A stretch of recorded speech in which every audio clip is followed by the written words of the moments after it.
Salah satu penerapan segmentasi pasar adalah GoFood dari Gojek. Dengan menggunakan pendekatan segmentasi pasar, GoFood dapat memahami preferensi dan kebutuhan pelanggannya. GoFood menyesuaikan promosi yang ditampilkan pada layarnya untuk setiap pelanggan yang berbeda. GoFood menampilkan restoran-restoran favorit bagi pelanggan tertentu atau menawarkan diskon untuk pengguna yang berbeda. Hasilnya, GoFood memberikan pengalaman yang lebih personal dan cocok bagi setiap pelanggan. Ini meningkatkan kepuasan pelanggan, meningkatkan loyalitas, dan tentu pertumbuhan bisnis yang berkelanjutan. Pendekatan ini juga membawa GoFood dapat bersaing secara efektif dalam industri layanan makanan. Pada modul ini, kita akan belajar tentang segmentasi pasar, bagaimana melakukannya, dan bagaimana menggunakannya.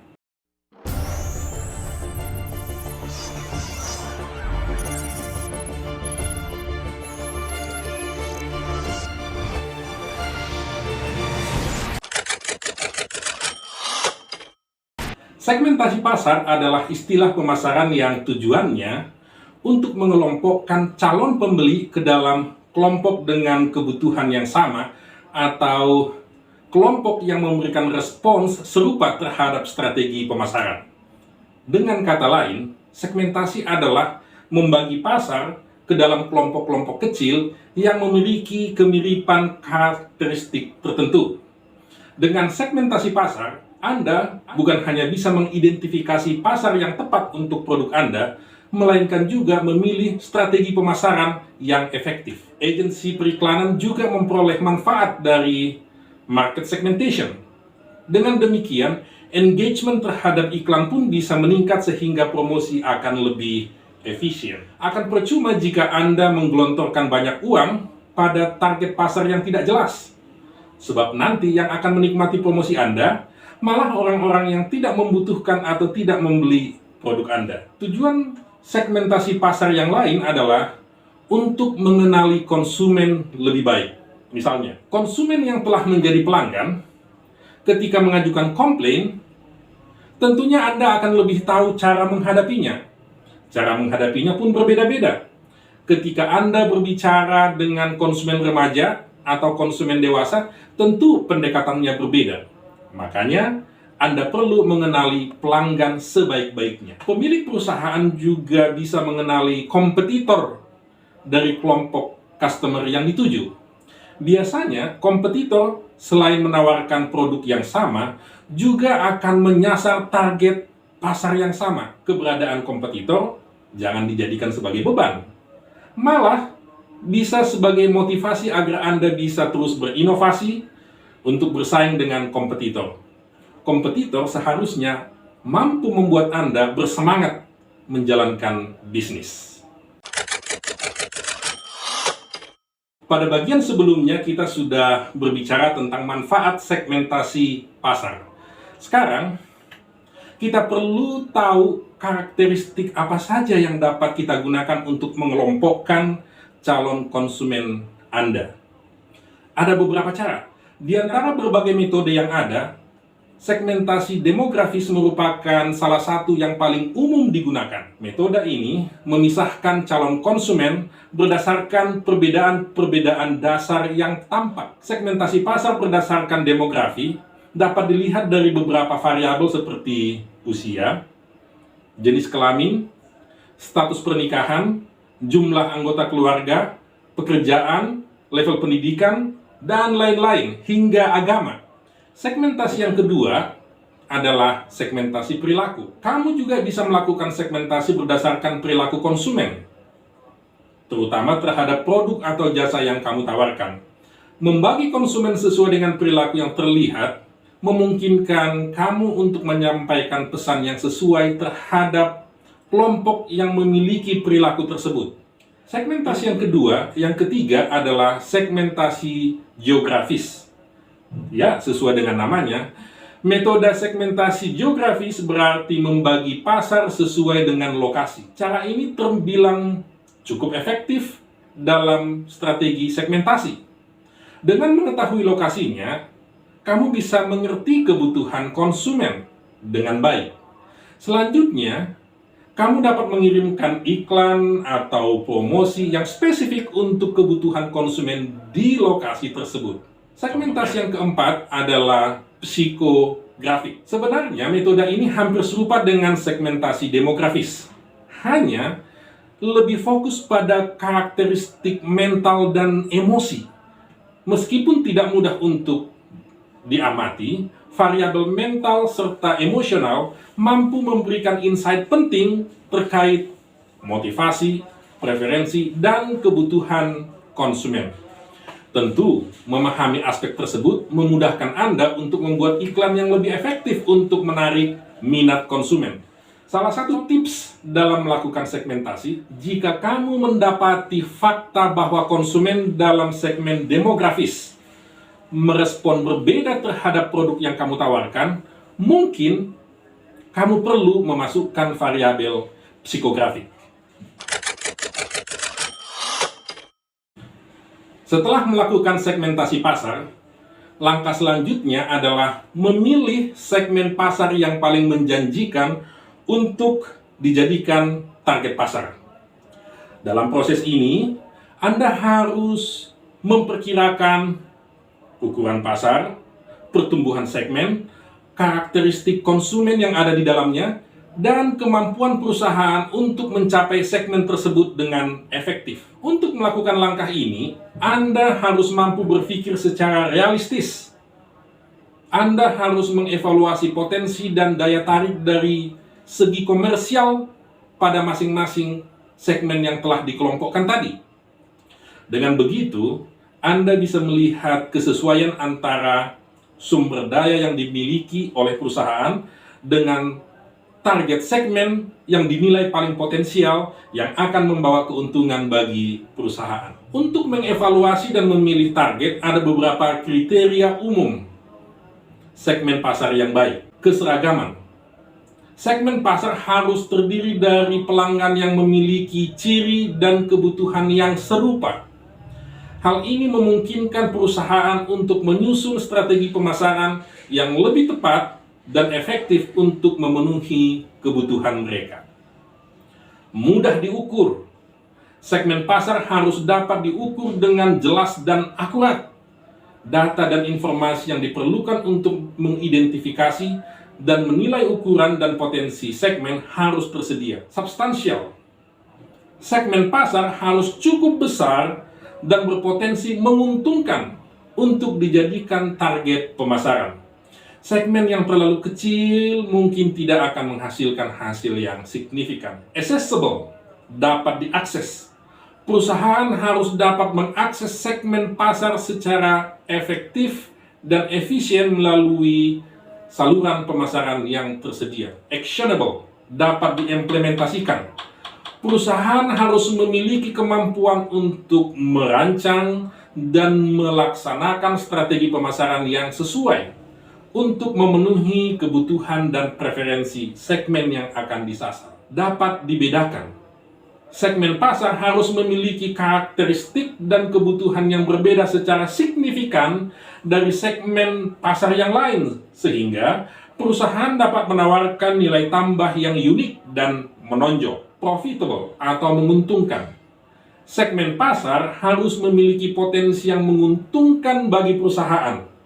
Dengan fokus pada segmen yang menguntungkan, perusahaan dapat mencapai efisiensi dalam pemasaran dan meningkatkan profitabilitasnya.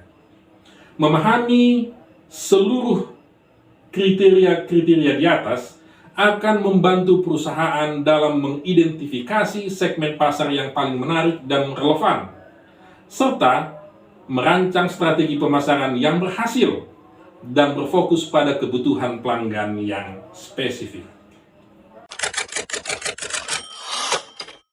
Strategi terakhir dalam STP model adalah positioning. Tahap ini merupakan proses membangun citra atau persepsi merek dalam pikiran konsumen, sehingga mereka melihat produk Anda lebih unggul dari kompetitor. Pertempuran antara perusahaan Anda dengan kompetitor akan dimenangkan oleh siapa yang masuk dalam kelas top of mind. Top of mind adalah istilah yang digunakan dalam bidang pemasaran untuk merujuk pada posisi yang diingat pertama kali oleh konsumen ketika mereka memikirkan tentang produk tertentu dalam kategori tertentu. Dengan kata lain, jika satu merek atau produk berada dalam posisi top of mind bagi konsumen, maka merek atau produk itu adalah yang pertama kali terlintas dalam pikiran mereka saat mereka melakukan pembelian. Jadi top of mind adalah tujuan utama dalam usaha pemasaran. Karena konsumen cenderung lebih memilih merek atau produk yang mereka ingat pertama kali ketika mereka akan melakukan pembelian. Itu sebabnya pada langkah terakhir dalam model STP marketing ini, Anda harus mengetahui bagaimana caranya agar dapat memposisikan produk Anda dalam benak konsumen dalam target segmen pasar yang paling menarik dan memiliki keuntungan yang paling besar. Ada beberapa tips yang bisa kamu lakukan untuk melakukan langkah positioning ini. Antara lain, menawarkan solusi. Pastikan kembali kebutuhan perusahaan dan potensi masalah yang ditemui pada masing-masing target pasar. Dengan mengetahui posisi masalah yang dihadapi, perusahaan bisa mempersiapkan komunikasi yang tepat untuk disampaikan pada konsumen bahwa produk yang mereka tawarkan dapat menyelesaikan masalah dengan lebih efektif. Tips yang lain adalah mengidentifikasi Unique Selling Proposition atau USP. Unique Selling Proposition menyoroti keunggulan atau perbedaan unik suatu produk, layanan atau merek yang kita miliki dibandingkan dengan yang dimiliki oleh pesaing. USP berfokus pada fitur, manfaat, atau nilai tambah yang hanya dimiliki oleh produk dan layanan kita, yang membuatnya menjadi pilihan yang lebih menarik bagi konsumen. Hal inilah nantinya akan menentukan posisi citra perusahaan Anda di antara para kompetitornya. Tips yang lain adalah mengembangkan aktivitas pemasaran yang spesifik pada segmen pasar yang disasar. Pastikan kamu bisa memberikan penawaran-penawaran yang menarik yang dapat membawa konsumen membeli produk yang Anda tawarkan. Diferensiasi adalah konsep dalam pemasaran yang menekankan pentingnya membuat produk atau layanan yang unik dan berbeda dengan pesaing. Hal ini dilakukan untuk menciptakan nilai tambah bagi pelanggan dan membuat produk Anda lebih menonjol di pasar yang penuh dengan persaingan. Ketika satu perusahaan berhasil melakukan diferensiasi, maka produk atau layanannya akan dianggap lebih istimewa atau memiliki keunggulan tertentu bagi pelanggan. Ini berarti pelanggan akan lebih tertarik untuk membeli produk atau layanan Anda daripada yang ditawarkan oleh pesaing. Ada salah satu kesalahpahaman yang umum yang menyatakan bahwa harga murah dari pesaing adalah cara yang terbaik untuk membedakan diri. Tetapi dapat dikatakan bahwa biasanya hal itu akan mengakibatkan dampak yang buruk. Akan terjadi perang harga dan persaingan harga itu akan merugikan.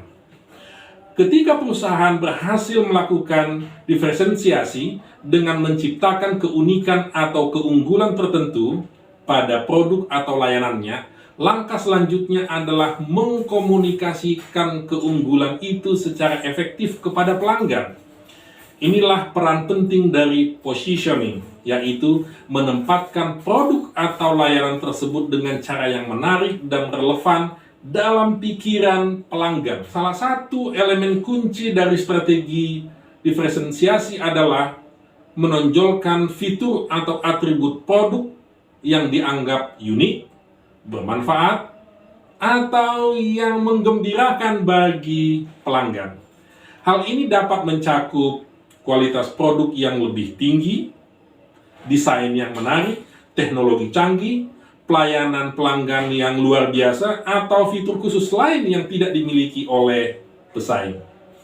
Selain itu, strategi diferensiasi juga membantu perusahaan menghindari persaingan berdasarkan harga, yang berarti menurunkan harga produk untuk bersaing, yang pada gilirannya dapat merusak profitabilitas. Dengan fokus pada perbedaan unik, perusahaan menciptakan identitas merek yang kuat dan pengalaman pelanggan yang positif.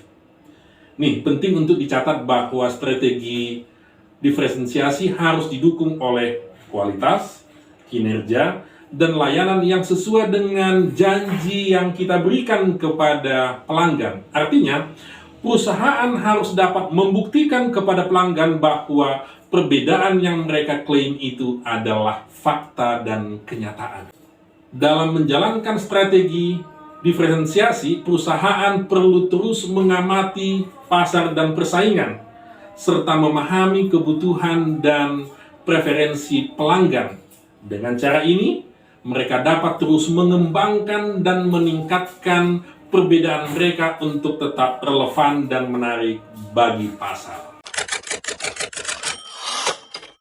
Kita sudah mempelajari strategi segmentasi, targeting, dan positioning (STP) yang merupakan fondasi penting dalam pemasaran modern. Segmentasi membantu mengidentifikasi kelompok konsumen dengan ciri yang serupa. Targeting memilih kelompok yang paling menjanjikan, yang paling menguntungkan, dan positioning menentukan cara unik untuk mengkomunikasikan nilai produk kepada konsumen. Melalui pendekatan STP yang efektif, perusahaan dapat mengoptimalkan upaya pemasaran, memahami lebih baik konsumen mereka, dan mencapai perbedaan yang kuat di pasar yang kompetitif.